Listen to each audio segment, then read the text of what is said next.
लगातार तीसरे दिन कोरोना से एक भी मौत नहीं। 24 घंटे में आए हैं 259 मामले। पंचतत्व में विलीन हुए मशहूर गीतकार और गायक बप्पी लहरी। मुंबई के पवन हंस शमशान घाट में बेटे ने मुखाग्नि दी। बप्पी दा के निधन से बॉलीवुड में शोक की लहर। सितारों ने दी है श्रद्धांजलि। संजय राउत ने किरीट सोमैया पर लगाए हैं नए आरोप। कहा, फडणवीस और अमित शाह के नाम पर लोगों से करोड़ों रुपए की वसूली की है। महाराष्ट्र के गृह मंत्री को मैंने खुद सबूत दिए।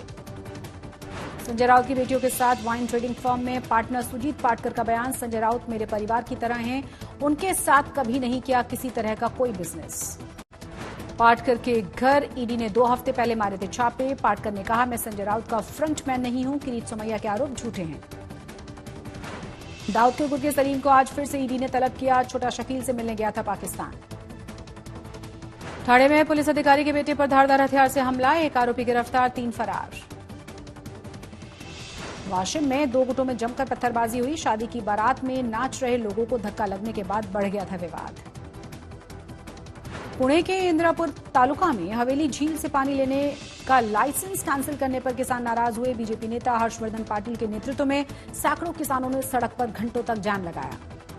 मुंबई नासिक हाईवे पर कार, ऑटो रिक्शा और बाइक में भिड़ंत हुई। 9 लोग घायल हुए, 6 की हालत गंभीर। Pakistan premier league cricket match पर औरंगाबाद में बैठकर ऑनलाइन सट्टा चलाने वाले गिरोह का पुलिस ने किया है पर्दाफाश। 7 आरोपियों को भेजा सलाखों के पीछे।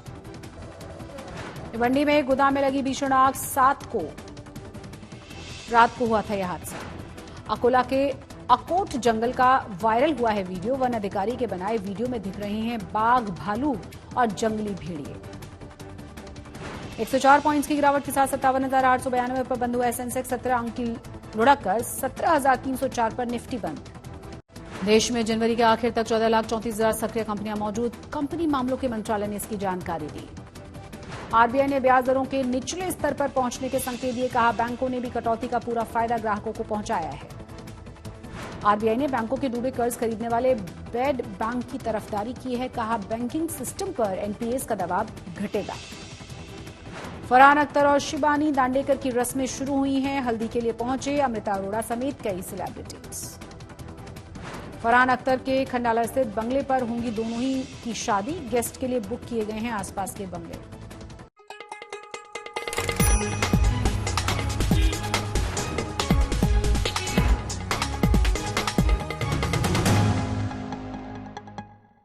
नमस्कार, आप देख रहे हैं आज तक और आपके साथ मैं हूं शशि तुषार शर्मा। महाराष्ट्र में फिलहाल सारी राजनीतिक लड़ाई संजय राउत बनाम किरीट सोमैया होती जा रही है। संजय राउत की 2 दिन पहले की प्रेस कॉन्फ्रेंस अगर आपको याद हो, जिसे लेकर काफी उत्सुकता का माहौल बनाया गया था, उसमें भी आरोपों के केंद्र में किरीट सोमैया ही थे। अब संजय राउत आरोप लगा रहे हैं कि किरीट सोमैया ने अमित शाह और देवेंद्र फडणवीस के नाम पर 400 लोगों से वसूली की है और ये वसूली है 200 से लेकर 300 करोड़ रुपए की। शिवसेना नेता संजय राउत हर रोज बीजेपी नेता किरीट सोमैया के खिलाफ नए नए आरोप लेकर सामने आ रहे हैं। हाल ही में अपनी प्रेस कॉन्फ्रेंस में राउत ने मांग की थी कि किरीट और उनके बेटे नील सोमैया को गिरफ्तार होना चाहिए, क्योंकि उनके मुताबिक ये दोनों ही पीएमसी बैंक घोटाले की जड़ है। अब संजय राउत ने एक और आरोप लगाया है कि किरीट सोमैया के एजेंटों ने 400 लोगों से 25-25 लाख रुपए देवेंद्र फडणवीस और अमित शाह के नाम पर वसूले हैं। आप कह रहे हैं करोड़ों रुपए का घोटाला है। किरीट सोमैया का आपने नाम लिया है, साथ ही साथ आप कहते हैं सोमैया का नाम आज नहीं लिया है मैं। लेकिन आज तो आप कह रहे हैं कि देवेंद्र फडणवीस के नाम से, अमित शाह के नाम से ये करता है, यहाँ वसूली धमकाता है ये आदमी। ये माफिया है। ये सिर्फ महाराष्ट्र बीजेपी को नहीं, ये मोदी और शाह की लीडरशिप के बीजेपी को भी डुबाने वाला है। संजय राउत के मुताबिक उन्होंने सोमैया के खिलाफ सबूत महाराष्ट्र के गृह मंत्री के पास जमा करा दिए हैं और वो मुंबई पुलिस की इकोनॉमिक ऑफेंस विंग के पास भी जाएंगे। इस पर किरीट सोमैया का कहना है कि जब वो किसी पर आरोप लगाते हैं तो सारे सबूत कागजात मीडिया के सामने रखते हैं। संजय राउत भी सबूत दें। क्या प्रूफ है आपके पास? और क्या प्रूफ चाहिए आपको? प्रूफ का मतलब उसके पास क्या प्रूफ है? जो हमारे ऊपर एलिगेशन कर रहा है उनके ऊपर क्या, उनके पास क्या प्रूफ है? उनको जाकर पूछो क्या प्रूफ है। ये हाँ, ठीक है। और ये क्या बीजेपी की लीडरशिप को पता है सर, जो है आपके बड़े एलिगेशन? आप अभी देखेंगे बीजेपी की लीडरशिप सामने आकर क्या बात करता है। ऐसा है कि ये व्यक्ति को केंद्र सरकार ने केंद्र सरकार की Z+ सिक्योरिटी दी है। उसका मतलब है उनको मालूम है कि हमारा डाम पर आप उगाई करो, हम आपको सिक्योरिटी देते हैं। किरीट सोमैया भी अब एक कदम आगे बढ़कर संजय राउत पर आरोप लगा रहे हैं कि राउत के मन में ठाकरे परिवार के प्रति दुर्भावना है और वो ठाकरे परिवार को बदनाम करना चाहते हैं, क्योंकि 19 बंगलों का मुद्दा जनवरी 2021 का है। राउत ने अचानक से उसे प्रेस कॉन्फ्रेंस में उठाकर खुद ठाकरे परिवार को घेरे में लाने की कोशिश की है, क्योंकि ठाकरे परिवार उनका साथ नहीं दे रहा। किरीट सोमैया के सुपुत्र नील सोमैया के बारे में कुछ कहा। यही आरोप किरीट सोमैया की पत्नी प्राध्यापक डॉक्टर मेधा सोमैया के खिलाफ संजय राउत ने 2017 में किए थे। तो भैया आपकी सरकार है, हमने कोई गलत किया है, आप कार्रवाई करो।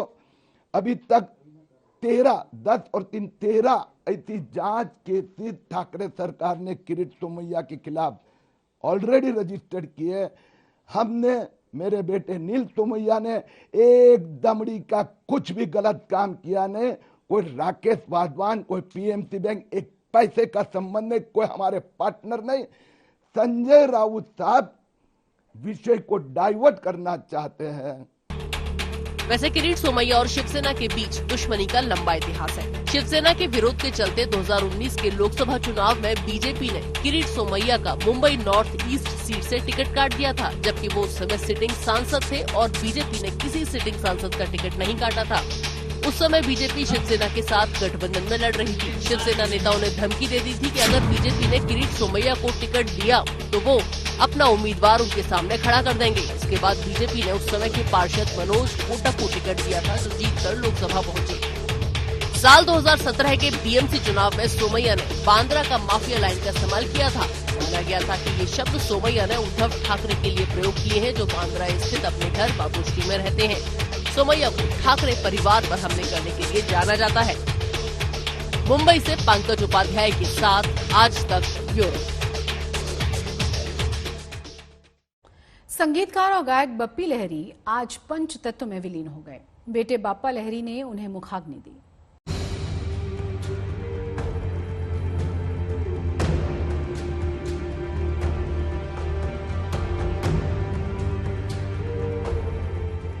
बप्पी दा की सांसें मंगलवार रात 11:15 बजे के आसपास ही थम गई थी, लेकिन बुधवार को उनका अंतिम संस्कार नहीं किया जा सका, क्योंकि उनके बेटे बाप्पा लाहिड़ी लॉस एंजलिस में थे। वो गुरुवार को सुबह 4 बजे के लगभग अपने परिवार के साथ मुंबई पहुंचे। गुरुवार सुबह से ही जुहू स्थित बप्पी लाहिड़ी के इस बंगले पर उनके मित्र और जानने वाले इकट्ठे होने शुरू हो गए।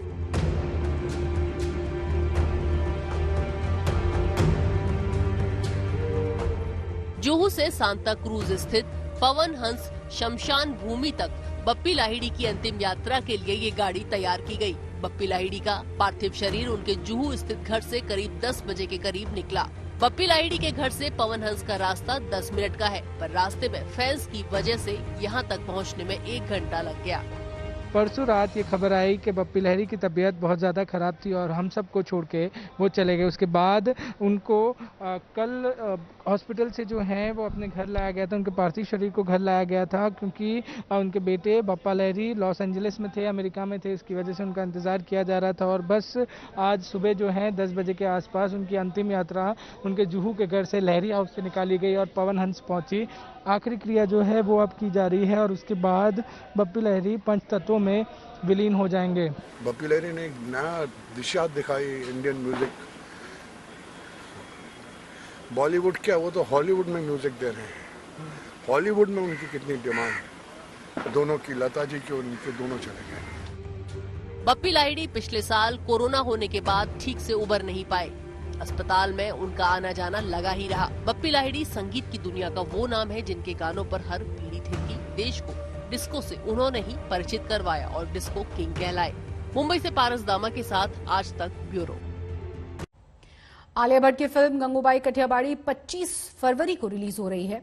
फिल्म की चर्चा खूब है।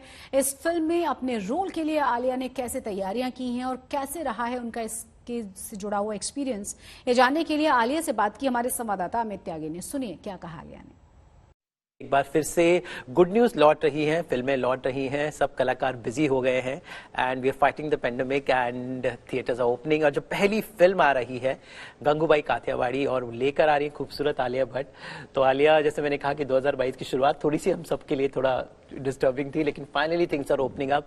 तो गुड न्यूज है कि फिल्म रिलीज हो रही है, वापस थिएटर रौनक आ रही है।